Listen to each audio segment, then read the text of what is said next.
Bon, j'ai une grande nouvelle pour vous qui va certainement vous faire plaisir. J'ai réussi mon challenge et la chaîne ne va pas fermer ses portes.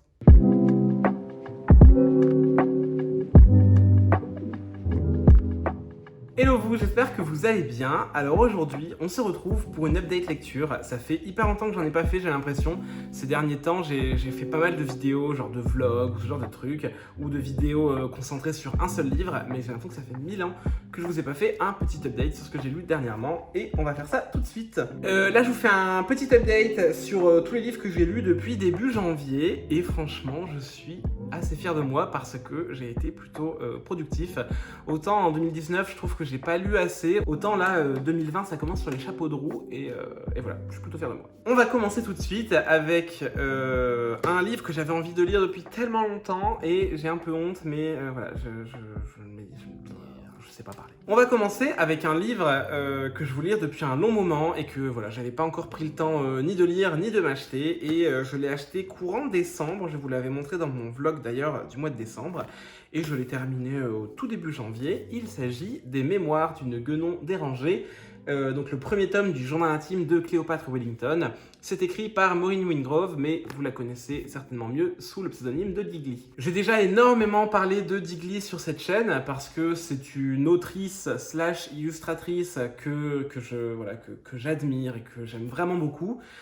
Moi j'ai lu toutes ses BD je crois, mais voilà, quand elle avait annoncé qu'elle sortait une saga de journaux intimes pardon, je m'y étais intéressé de loin et je me suis dit je le lirai plus tard. Et voilà, je me le suis offert fin 2019, je l'ai terminé début janvier et c'était un régal, j'ai tellement ri. Franchement, si vous avez envie de lire quelque chose de léger et en même temps d'engagé et qui vous fasse rire, et enfin voilà, je ne peux que vous recommander de vous lancer dans cette saga. Ça m'a un peu fait penser à la saga du journal intime de Georgia Nicholson, écrit par Louise Renison, écrit par Louise, qui est sorti il y a quand même des années. Moi, ceux-là, je les ai lus quand j'étais jeune. Il y a eu... alors moi, je crois que j'ai lu les 7 ou les 8 premiers tomes, et il me semble qu'il y en a eu d'autres. D'ailleurs, malheureusement, aujourd'hui, Louise Renison est décédée, mais c'était vraiment une super autrice. Et voilà, il y a vraiment beaucoup de points communs entre les deux. Et Digly ne se cache pas qu'elle a été influencée par ses lectures du journal intime de Georgia Nicholson. Mais voilà, ici, on suivait une jeune lycéenne ou collégienne anglaise. Là, on en suit une qui est française et qui est au collège. Et voilà, ce qui est bien, c'est que ça a été écrit il n'y a pas très très longtemps. Et donc on sent que c'est beaucoup plus engagé, c'est beaucoup plus féministe, c'est beaucoup plus engagé. Ça parle de sujets assez tabous d'habitude, les poils, les règles, enfin voilà, toutes ces choses qui nous perturbent tous quand on est ado, et surtout je pense quand on est une fille. Et dont on peut pas trop parler, et voilà, je trouve que c'est vachement bien d'aborder ces thèmes qui sont une réalité et dont on ne parle pas assez, je trouve.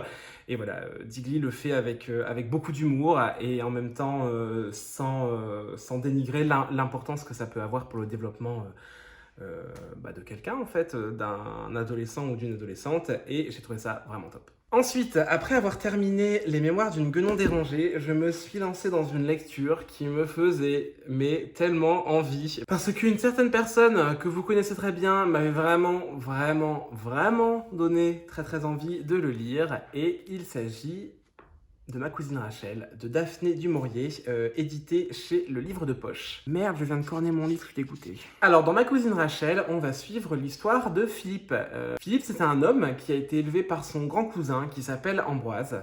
Ambroise, il a recueilli Philippe quand il était tout petit parce que les parents de Philippe sont malheureusement morts.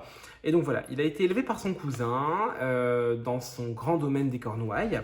Et un jour, Ambroise, à cause de ses rhumatismes et de ses maladies, le médecin va lui dire qu'il va devoir aller passer tous ses hivers en Europe, sur le continent, de préférence dans des pays chauds. Donc lui, il va passer un premier été en Espagne, en Italie, enfin, vous voyez bien le délire, quoi. Il fait quand même carrément plus chaud là-bas que là-haut dans les Cornouailles. Quand Ambroise part dans le sud, Philippe gère tout le domaine, et voilà, il fait sa petite vie, et tout se passe bien. Jusqu'au jour où Ambroise va descendre pour l'hiver en Italie, Et donc il va envoyer un courrier à Philippe parce qu'il continue de correspondre tous les hivers par voie postale. Et il va lui dire qu'il a rencontré une de leurs cousines très très éloignées, qui s'appelle Rachel. Rachel qui est veuve, et voilà, donc il va dire à Philippe, oh là là, j'ai rencontré notre cousine Rachel, c'est quelqu'un de très honorable, de très sympa, voilà. Et en fait, eh bien, Ambroise va finir par épouser Rachel, il va le faire savoir à Philippe dans une de ses lettres. Et il va décider de rester une année entière en Italie pour gérer leur mariage, leur fiançailles, tout ça. Enfin, vous imaginez le délire. Et il dit à Philippe qu'il ne rentrera que l'année prochaine. Philippe, il est un peu, voilà, il est un peu bof content de cette nouvelle, mais il se dit bon, c'est tout, hein, c'est la vie. Sauf que les lettres de Ambroise vont s'espacer de plus en plus au fur et à mesure de l'année. Et Ambroise va être de plus en plus effrayé par cette Rachel. Il va dire à Philippe qu'en fait elle le manipule, qu'elle essaye de le tuer, qu'il a peur d'être en danger de mort. Il a l'air de plus en plus fou dans ses courriers. Donc Philippe va se dire ok, ça va pas du tout là, il y a un problème. Donc il va descendre jusqu'en Italie et il va retrouver son cousin, malheureusement mort. Bon, je vous rassure, il n'y a pas de spoiler. Hein. Sur les 378 pages du bouquin, là, je vous résume à peine les 40 premières pages. Donc ça va, tranquille. Donc Philippe va rentrer au Cornouailles totalement déprimé, hein, il a le seum, en même temps c'est compréhensible, en se disant que voilà, Rachel c'était vraiment qu'une putain d'ordure et qu'elle a tué son cousin. Et en fait, quand il va rentrer en Cornouailles, très très peu de temps après, eh bien, qui va se pointer? Rachel. Faut savoir qu'à cette époque, la bienséance fait que il pouvait pas lui claquer la porte au nez en lui disant espèce de vieille chouin, tu as tué mon cousin. Non, il est obligé de l'accueillir chez lui, voilà, de l'accueillir, de la faire dormir sous son toit, de la nourrir, tout ça, parce que ça reste quand même la veuve de son tuteur, et voilà, la bienséance fait qu'il peut pas la foutre dehors. Quand il va l'accueillir, il va être hyper aigri et vraiment pas très sympa avec elle. En même temps, on peut comprendre pourquoi. Sauf que, au fur et à mesure, eh bien, il va apprendre à connaître Rachel. Et il va se dire que non, en fait, que son cousin avait très certainement tort, d'autant plus qu'un peu avant qu'il meure, on lui a diagnostiqué une tumeur au cerveau, donc c'est certainement la folie qui l'a fait parler, parce que Rachel est douce, Rachel est cultivée, Rachel est drôle, Rachel est pleine de vie, Rachel est adorable avec Philippe, donc elle ne peut pas être cette créature de l'enfer qui a buté son cousin, et voilà, je vous en dis pas plus, mais on va suivre Rachel et Philippe qui vivent sous le même toit, qui vont essayer de construire quelque chose ensemble parce qu'ils commencent à bien s'entendre et à bien s'apprécier. Mais une question reste, comment Ambroise est mort? Que veut vraiment Rachel? Qu'est-ce qu'elle fait ici dans les Cornouailles? Pourquoi est-ce qu'elle n'est pas restée chez elle en Italie? Et voilà, et nous, en tant que lecteurs, on va essayer d'oublier ça parce qu'on a envie que Rachel et Ambroise soient heureux. On va essayer d'oublier toutes ces histoires et on va se dire non, mais Rachel, elle est adorable, ça peut pas être elle. Et en même temps, on va se dire, parfois, il y a des éléments de preuve qui ressortent et voilà, il y a une grosse intrigue qui va se mettre en place. Et voilà, et nous, en tant que lecteurs, on va être complètement déchirés entre ce sentiment de j'ai envie que les deux soient heureux parce que ces deux personnages sont adorables et je les aime et je leur souhaite que le meilleur.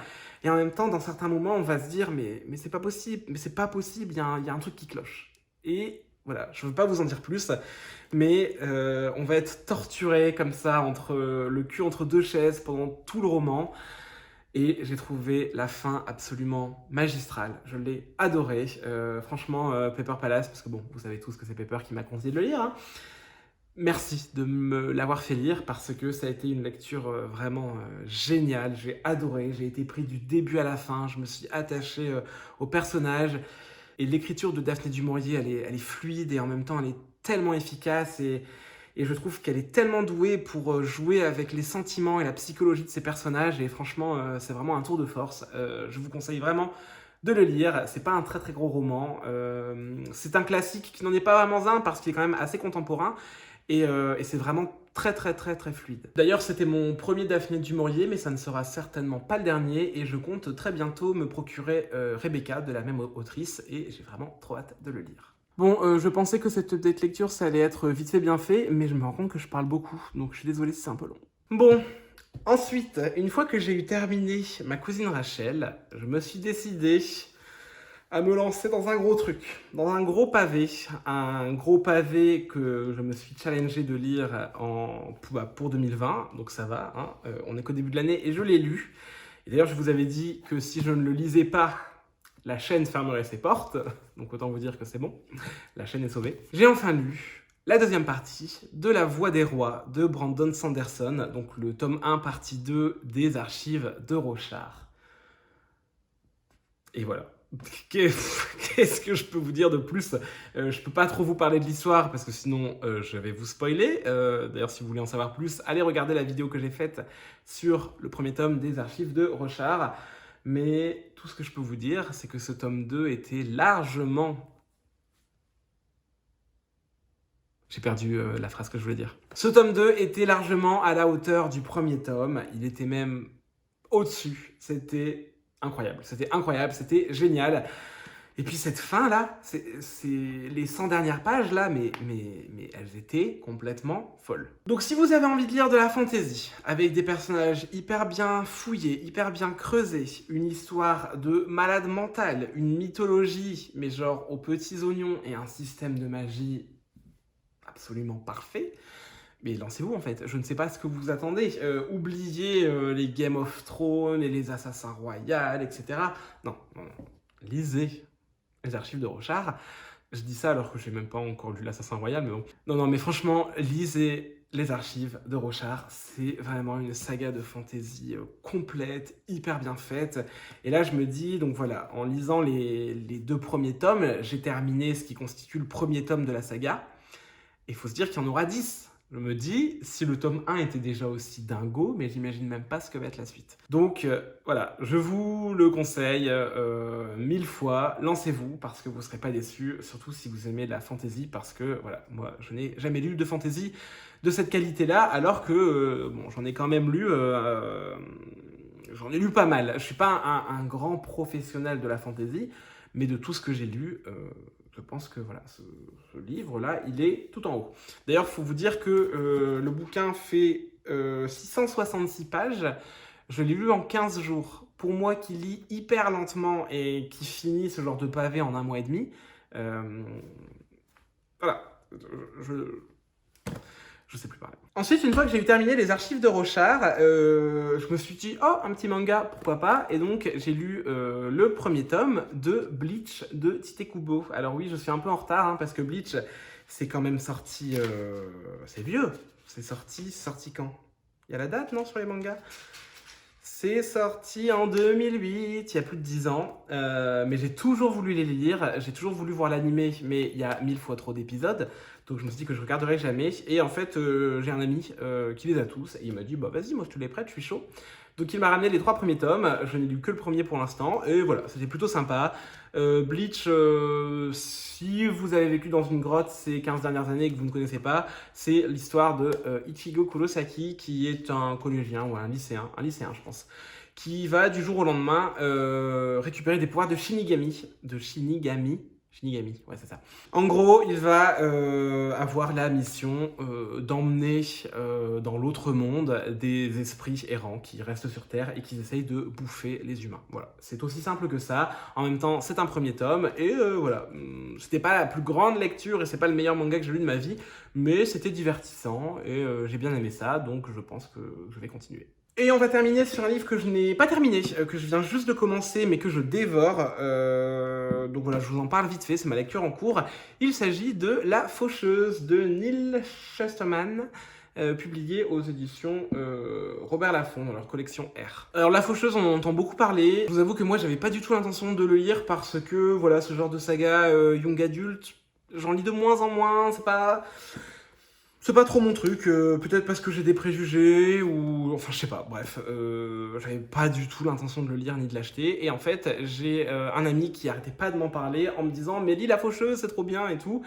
Et voilà, il a les 3 tomes, il est en train de lire le 3e. Et il m'a dit « Bon, bah vas-y, je te ramène le premier, parce qu'il faut vraiment que tu le lises. » Je me suis dit « Bon, bah, je vais le lire pour lui faire plaisir. » Et j'en suis à un peu moins de la moitié, et franchement c'est plutôt cool. Je suis agréablement surpris. Alors clairement ça sera pas le meilleur livre que j'ai lu de ma vie, mais c'est plutôt prenant. En fait ça se passe dans un monde très loin dans le futur, où l'homme a vaincu la mort, parce qu'en gros les progrès technologiques ont fait que on ne meurt plus de manière naturelle, et que quand on arrive à la fin entre guillemets de notre vie, quand nos cellules sont trop vieilles pour se régénérer, donc aux alentours de 80 ou 90 ans, on peut faire une thérapie de rajeunissement, un truc comme ça, bref, qui fait qu'on va passer de 90 ans et d'un coup on va régénérer toutes nos cellules, comme ça on aura l'air d'avoir à peine 30 ans.